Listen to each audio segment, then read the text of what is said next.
This week, a bunch of stories about how digital video means real money for big companies. Story number one, T-Mobile subsidizes mobile viewing for Netflix, and Reed Hastings is very happy. Story two, Dish Networks found another use for its Sling TV over-the-top service, hiding its crashing satellite subscriber numbers from Wall Street. And story number three, CBS is bringing back, wait for it, Star Trek. Online only. We got that. We've got more for Hacking TV on November 10th. I'm Saul Hansel. And I'm Steve Rosenbaum. And this is Hacking TV. Shall we begin to hack? Hacking away. Indeed. So, and of course, you can follow along at home at hackingtv.news. And the first thing we're going to talk about is T-Mobile, which has a very interesting deal. They're going to give their cell phone subscribers access to Netflix, HBO, and a couple of other streaming services without counting it against their data cap. What do you think of that? I think it's brilliant. And only because I did a focus group of 30 people. We talked about this a couple of shows ago. And I said to this group of college students, would you be interested in watching Go 90? And they all kind of nodded their head a little bit, not so interested. And I said, do you know that Verizon is giving you 2 gigabytes of free data for the first 3 months? And they all went, oh. So clearly there's pain out there in the subscriber base around, particularly with video, going over. And so giving away video, I think for T-Mobile is very smart. Very smart. This is going to be very interesting. If you watched your 5 hours a day of television in HD, all on something that had metered data, you're talking about gigabytes of viewing per day. A kabillion dollars. Right. It would be a kabillion dollars.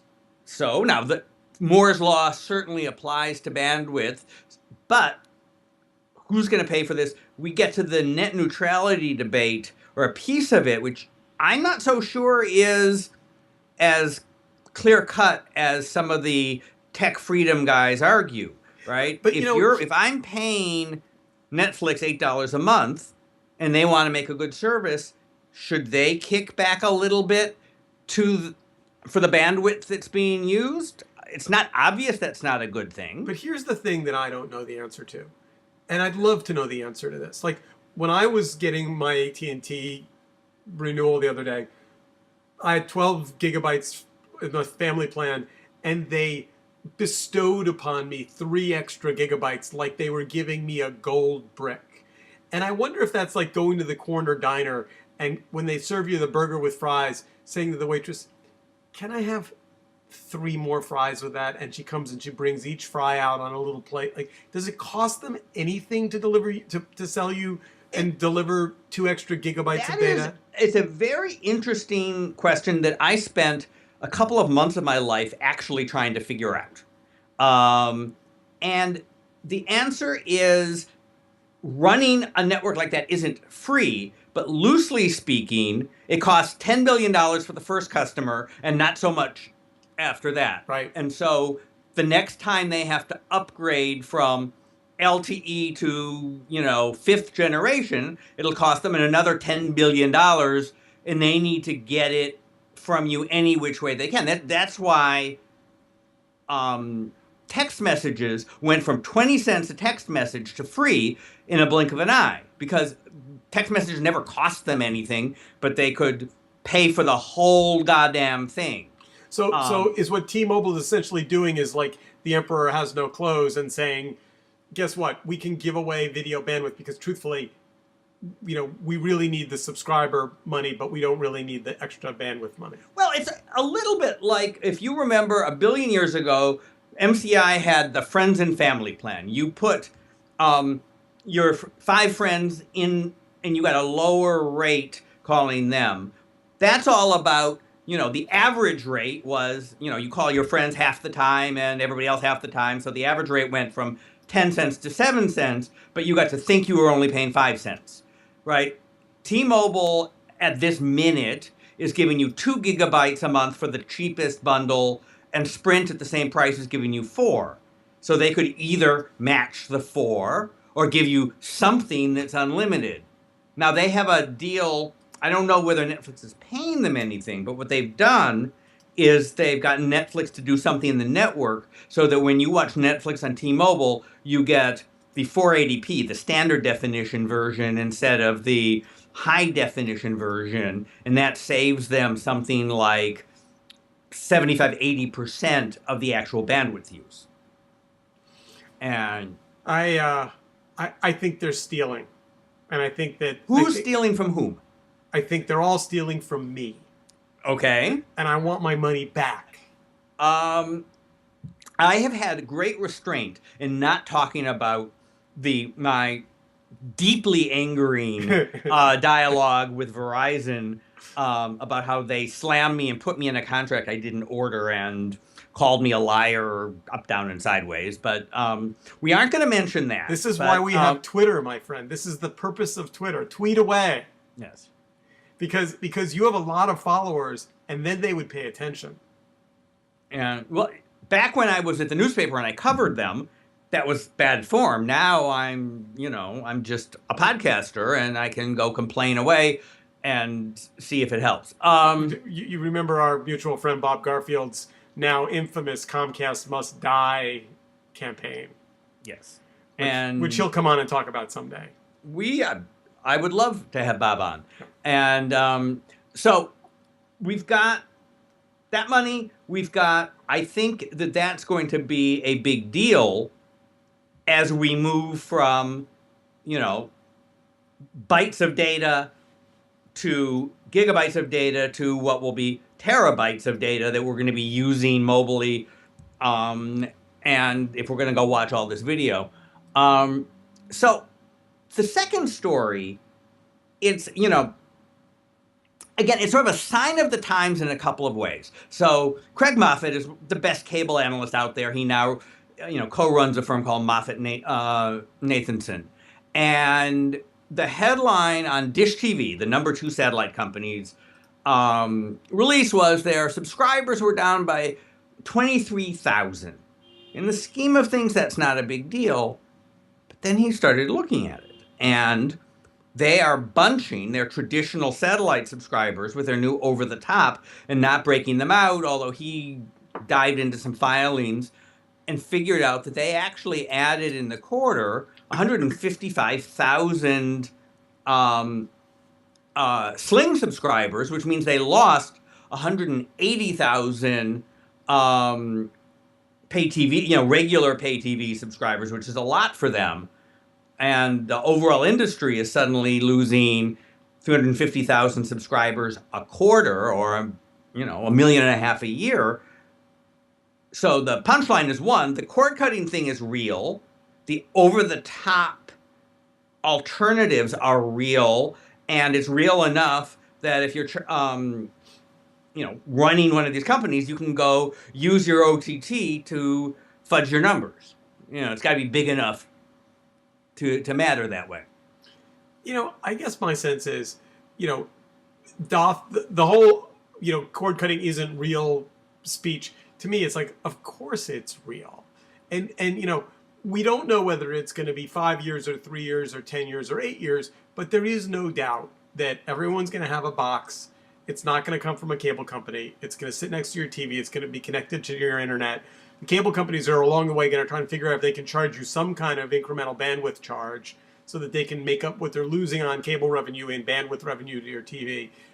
But net, there's no way anyone's saving any money. Well, if we're gonna go watch all the same shows, and if they're gonna spend the same amount of money on the 500 channels that actually get paid for by cable, no one's gonna save money. Whether that's exactly where the money is gonna go is an interesting question. But again, remember, so you've got Sling, which has been the most creative and scrappy, partially because it's the smallest, or the T-Mobile of the cable pay TV space, is on track to have 500,000 subscribers in a year to over the top. Now you can say that's not cable, but you pay them $20 a month and you get HBO and ESPN, or you get ESPN and CNN. It's a hell of a lot like cable. It's got the same basic economics to them, except they don't have to put up satellites. So I think you're right that we are going to get rid of the linear channels, but the cable companies are going to turn into whatever the hell Dish is turning into. But Sony's going to be doing that too. Sony, You know, here's how it feels to me. You know the highways you drive on where there's a toll booth in one direction but not in the other direction? Uh-huh. And there's always a part of you, if you're a little bit cheap, that thinks, I could just only drive the road the other direction. I'd never have to pay. Right. But in real life, there's a reason that they put one toll booth up in one place and not on the other side, which is they know you have to go back and forth to Jersey or back and forth to whatever the bridge is. And they're going to get you one way or another. You're never really going to not pay the toll. Because people love watching TV, right? And, you see this, interestingly, with the presidential debates.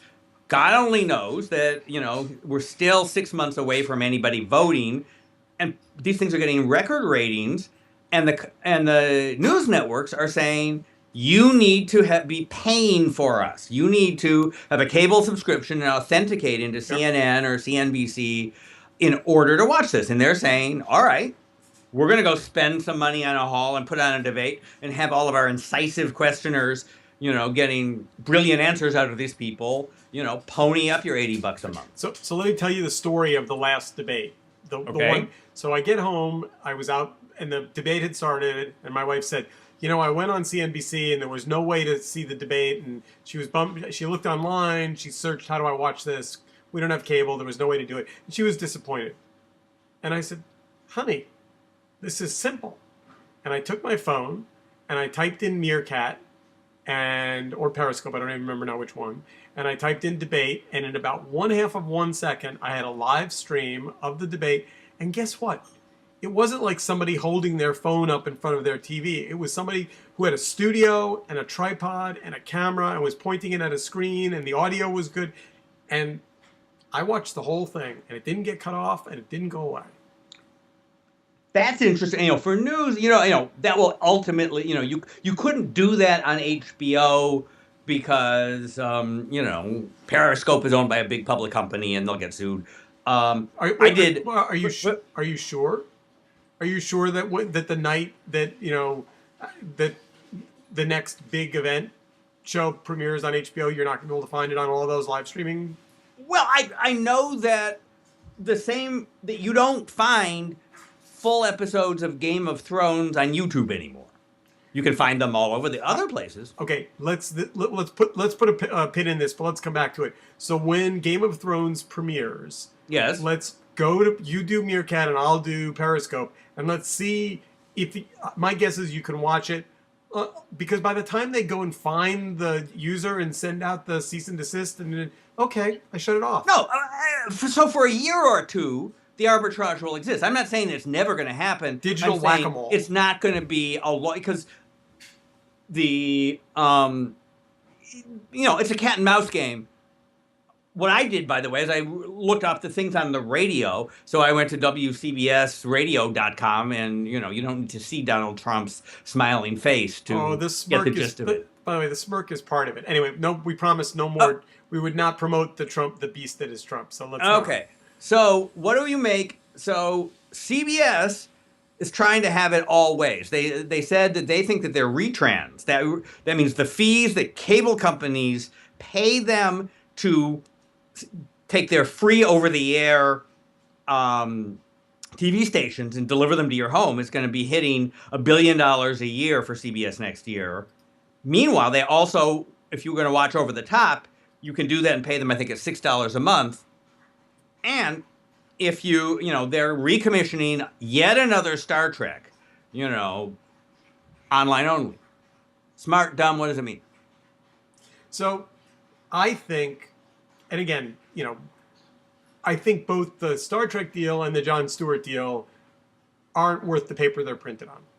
We should say the Jon Stewart deal is the Jon Stewart announced, or HBO announced, that Jon Stewart will be doing unspecified short-form video content for the online services HBO Go and HBO Now.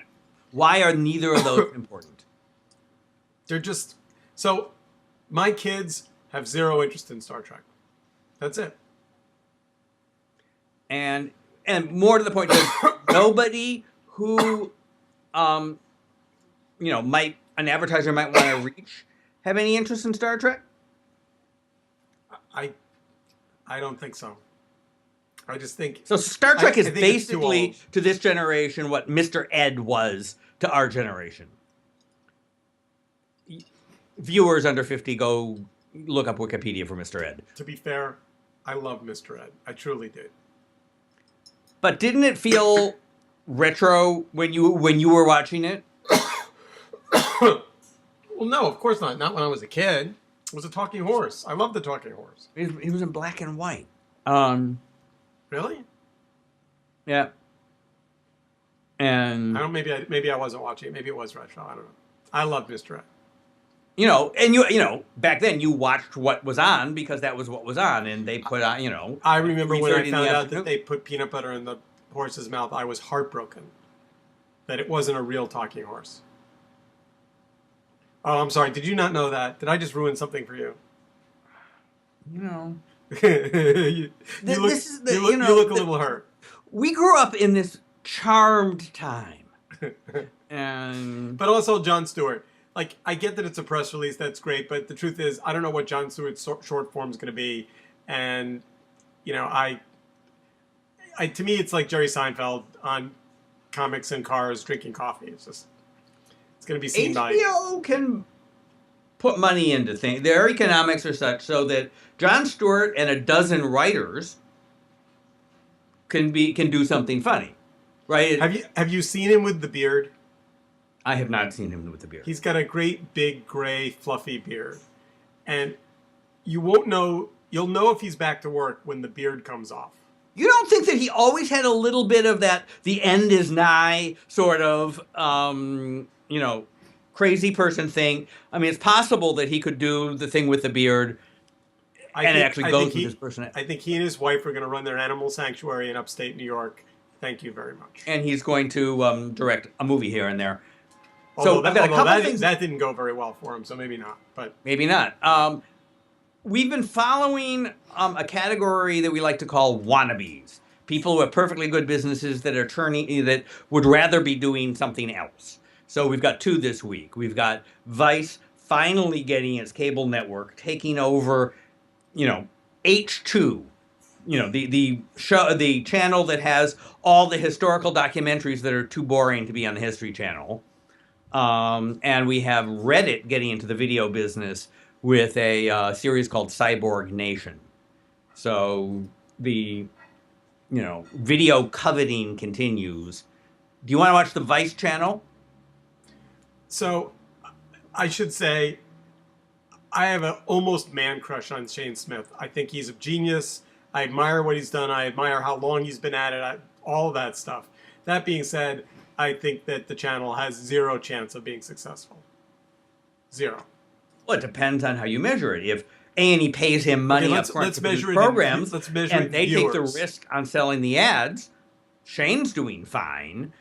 So yeah, but he's got a bigger. So he's got employees that want to work on shows that get seen by their friends. That he needs to have an actual audience. He really does. Well, the question, is also, is there an audience for half-an-hour shows that you can talk about on a schedule, but in fact everyone's going to watch on demand? I mean, imagine if House of Cards,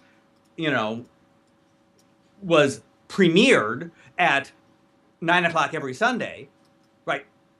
You could put it on a linear channel, but that doesn't mean that, HBO, the same thing, right? I mean, nobody's going to watch it on the channel, but the channel is sort of the barker for the whole thing. I mean, that's what, I don't know. We will see. They put out this list of fake show titles: Gaycation with Ellen Page, Weedakit, Black Market, and Fuck That's Delicious with Action Bronson. So with a lineup like that, how could it go wrong? Now, on the other hand, the Reddit idea, I think, has more potential.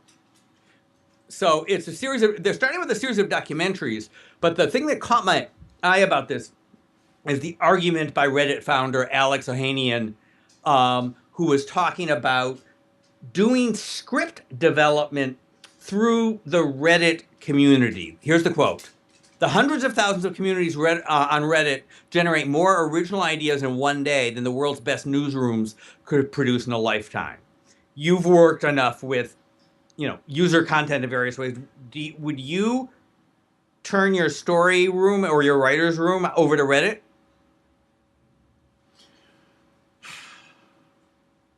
So my immediate answer was going to be, it sounds a little bit like the way Yahoo's talking about content. Like, we'll just, I've got a barn, I've got some lights, let's put on a show.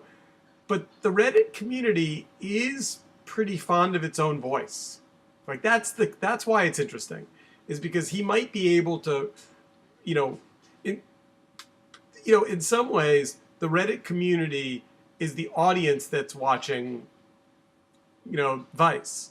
And if he can turn them into the high value version of that community into content filters, yeah, maybe. Well, it's not. See, it makes sense that they're filters, right? They're already commenting on every bit of media on the planet, legal, illegal, and so on, and discussing it. The question is, if you're in the business of the discussion, should you be producing the seed, the documentary that everyone's going to talk about? And is there any advantage? I mean, Facebook is so far not. They want to just be a platform. But all right, here's my answer. I think there's a phenomenon worth paying attention to.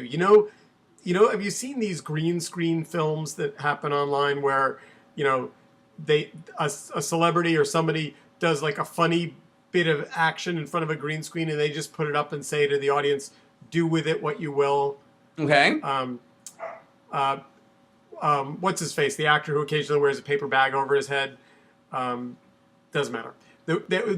I've seen some incredibly creative green screen projects where the raw material is random and strange and people turn it into these brilliant little mini films. So it might be that the Reddit community might be the place where those people are most easily accessible. I think that's brilliant. I mean, what's his name? John Oliver did one where he created animated figures of all the Supreme Court justices as dogs and put each of them separately up on YouTube so you could mash them together. That's exactly what I'm talking about. And doesn't sound like what they're doing. No. But it sounds like a good idea. My point is that Reddit might be a creative community ready to be unleashed. It might be there's all these people with editing tools and cameras and gear and ideas that just don't have a place to put it. And that if Reddit becomes the center point of that, I'll put it to you this way. I don't think Reddit is done growing into being what it's going to be when it grows up. I think Ohanian's one of the odd things about Reddit is it's owned and controlled by Condé Nast, which is uncommunity as you can get. And it makes sense, yes, Condé Nast owns Wired and Hotwired and so on. And so there's a connection, and it was a good investment for them. But I think their tendency is for more professional stuff. And it sounds like that this is more professional and more top down than what you're describing, which makes sense. I would say that if I had to tell you the top two most impressive corporate leave the kids alone, it would be the fact that Condé isn't messing with Reddit and the fact that Amazon hasn't touched our friends at Zappos. Both of those brands have been left alone. Zappos, it's nothing to do with video, but I adore Tony and think he's super smart, and the fact that they've left Zappos alone, I think, is impressive. And I would say Reddit the same way. Except the difference is Reddit has had its share of controversy, and you know that it must make Condé very uncomfortable. I can imagine. All right, so we're going to finish up, and I've got three numbers. Wait, come on, let's say it though. Let's say it. Let's okay. tweak let's do the numbers. We're doing the numbers. Number one number is 10. You're not going to guess. So Cupcakes? that's the number. Cupcakes? Okay. Number of shows that a regular Netflix viewer watches in a week, up from 4 3 years ago. So Really? 10 shows a week, says somebody's market research. 10 episodes or 10 shows? 10, I would assume they mean episodes, right? Really? That's fascinating. Okay. And right, so you're watching more than one a day. That's, a lot. And I mean, I've seen all kinds of numbers about that, but the key thing is more people times more times more times a week starts to get to be big numbers, and will justify Reed Hastings increasing from $8 to $10 to $12 to $25. So here's another number for you all in the same general gist, which is 8 billion a day. One of your favorite topics. Squirrels looking for nuts for the winter. That's the number of video views on Facebook every day. They got 1 billion users a day who, according to the numbers that they publish, collectively view 8 billion videos. So 8 per person. With the caveat that they consider a view 3 seconds. So all you have to do is be slow to scroll through your newsfeed and you're a viewer. So those are 8 autoplay views. I believe those are 8 autoplay 3-second views. Okay. That's, so that's little hooks into you, but if you can make, the billboard equivalent of a 3-second drive-by video commercial, or the YouTube guys are pushing back hard on those numbers, but we can debate the battle between YouTube and Facebook another day. And on and on. Last number, 31%. So far this year. Number of people that are cutting cable. No, it's too high for cable cutting. That's the market share of Apple TV, not really including the new one that's out last week, this year of streaming devices. Number 2 is Amazon, not Roku, at 28%, and Roku is number 3. And I didn't see the number. So it's a pretty wide distribution, with Amazon doing reasonably well. Apple's number 1. Wouldn't have guessed that. That's interesting. Why wouldn't they have a little bit of distribution, a little bit of ecosystem advantage? They cut the price to $69 this year. Wait, but the new one's $150. Right, but that's not in these numbers, right? Because it's only been on sale for a week. I guess because it's a closed system versus an open system, I always assume that access to the internet is really why someone wants a set-top box, but maybe the answer is it's not. Well, which one is... Oh, none of them are open with a browser. They all have apps. Yeah. Right? And, Roku has a bigger app store. I don't know. I mean, I don't have a Fire, right? It's like you planned this whole conversation so you could end with the keynote of apps and television apps yet again, as you continue to beat your favorite bell until the metal comes off the gong. So well we done. will Well see. played, sir. And one more question. In the last week, given all the stuff you've been traveling, have you played with the new Apple TV anymore? I have not touched it, but it is on my list for this week after I put out a variety of other little fires. But it is my weekend toy, and I will have more detailed feedback for you next week. So for this week, this is Firefighting TV or Hacking TV, and tweet us, Facebook us, tell everybody. We are now up and running on every platform you can imagine: YouTube, iTunes, our own website, hackingtv.news, at HackingTV on Twitter, and whatever else they invented last week that I'll get us on this week. Sounds good. Have a great week. Hack away. Have a great week, Steve.